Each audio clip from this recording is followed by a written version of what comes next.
all the FEMA regulations. In short, that is what it is there, and it is dealt with under regulation 14 of FEMA notification 20. So IFI, indirect foreign investment rules, start from the second level till the nth level. Right. First level it is direct FDI, second onwards it is indirect FDI. So there is no rule of proportionality, which means that if the first level company has got 60% FDI and it invests in a downstream company, then in a downstream company it will not be taken that foreign investment, indirect foreign investment is 60%. It is full 100%. So if that first level company with 60% foreign investment invests in 100% second level company, then second level company will be said to have 100% foreign investment. In short, no proportionality. Entire thing will be considered as IFI. To give you a quick chart, yeah. If the main Indian company invest into the step down subsidiary from its own fund, this rule will be applicable. Yes. Yeah. It goes by ownership. In a normal course, when this Indian company, for example, they have rendered some services, so now they could not realize that money, and then the client is saying we will transfer you one flat or any real estate property.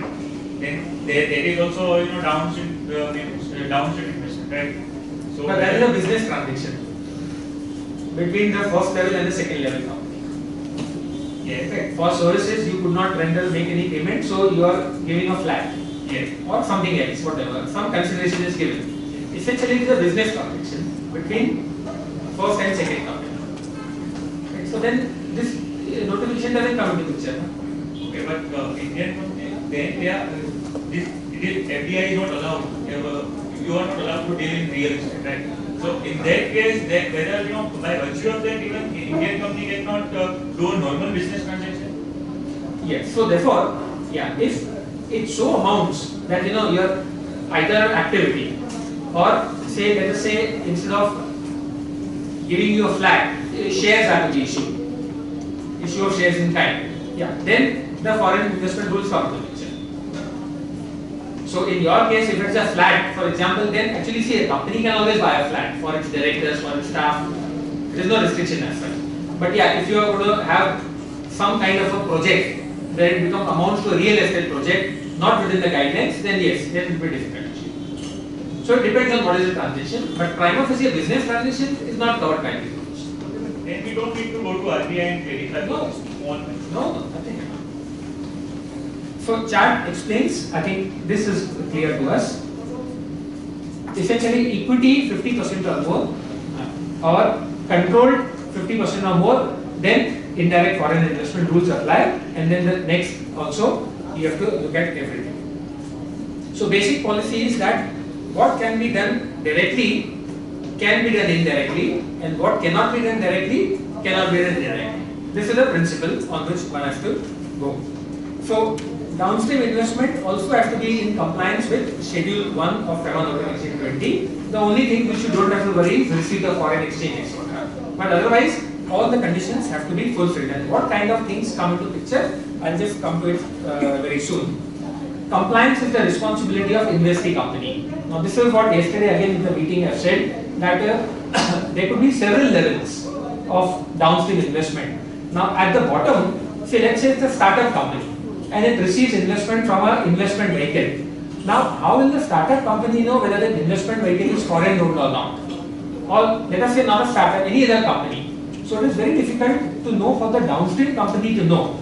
So the responsibility should be on the first level company to see that everything downstream is complied with. But their argument is that many times what happens that in the downstream company, what is the existing foreign investment, it is difficult to know. So the investor says, how will I know whether I am crossing the limit or not?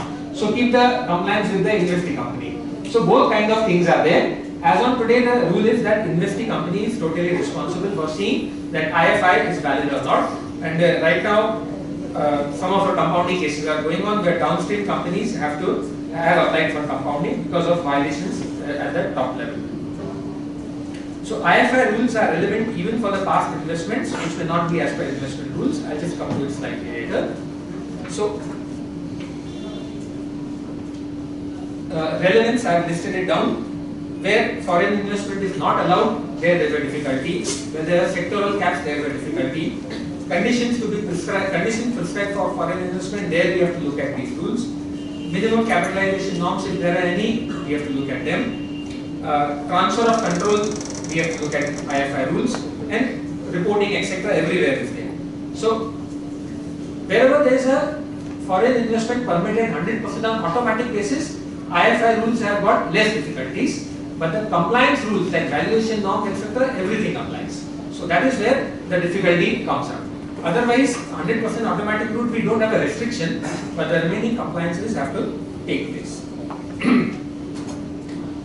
So, in IFI, we have to take the entire investment to determine whether it is foreign owned or not.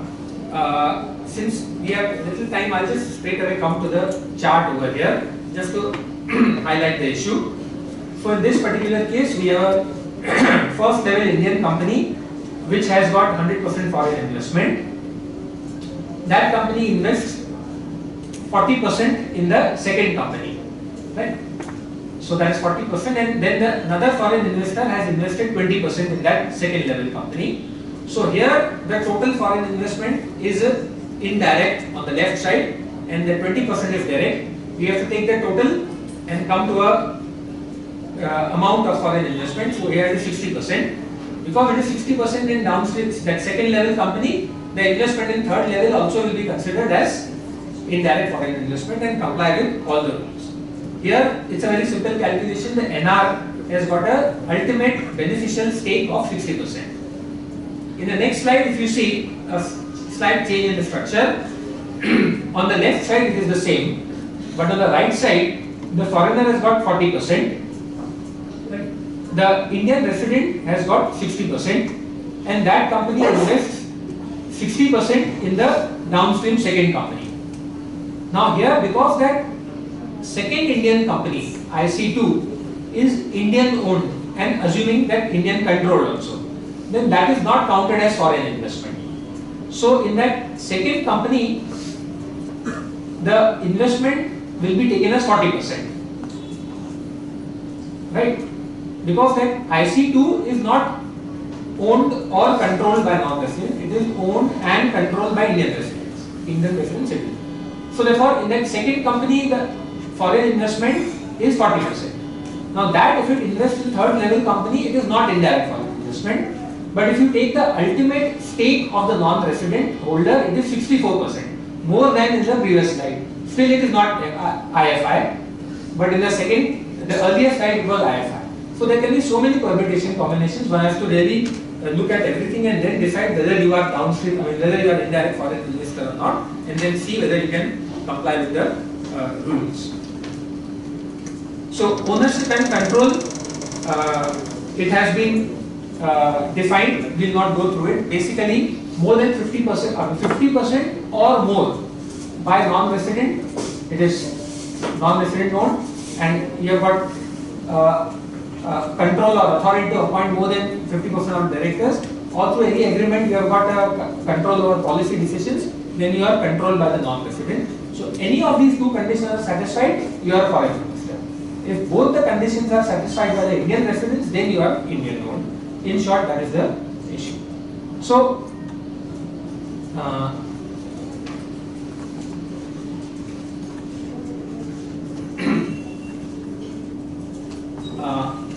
what are the matters which are affected by this? So this becomes crucial if you are indirect foreign investment. Essentially, if you see Indian transactions, but then they get caught. So valuation norms for issue, sale, purchase of shares, right, between two Indian residents. But if it is indirect foreign investment, these come into picture. Loans from second level company to the third level. If it is indirect foreign investment, you are getting into financial activity. Time limit for allotment and refund of shares have to be complied with it. Conversion of partly paid shares, the time limits have to be complied. In case of securities other than equity, investments can be made only in fully convertible debentures and all. If you have non-convertible debenture or partly convertible debentures, it becomes a violation. No guaranteed return. RBI approvals wherever necessary. Deferred payment consideration applies. FIBB approvals where share cannot be issued against intangibles. Actually, I think there is some connection.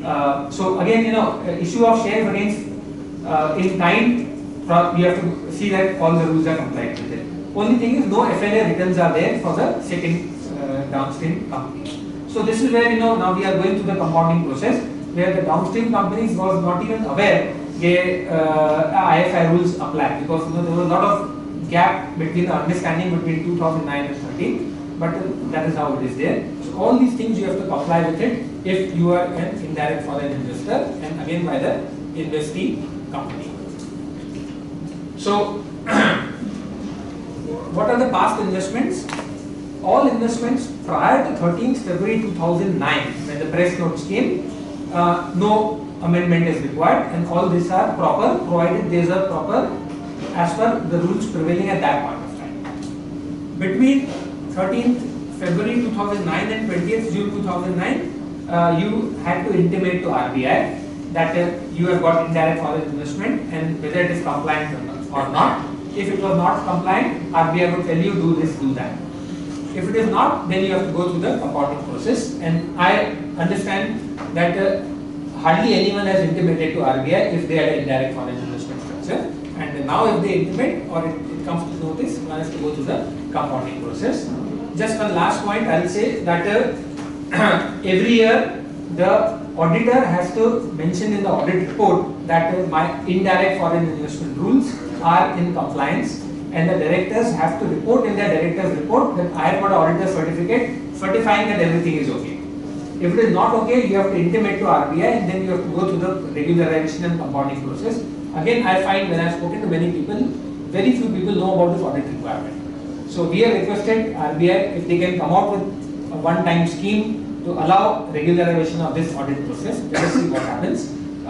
Most likely they may not come out. They say by rule as clarified. So short point is that audit requirement is there. Hardly anyone knows about it. Please read it and try to comply with it to the best possible manner. So friends, I thank you very much, and I have taken a slide more time from the next speaker, but I thought these were some of the important points. Any other point I can take it offline. Thank you very much all of you for a very patient hearing.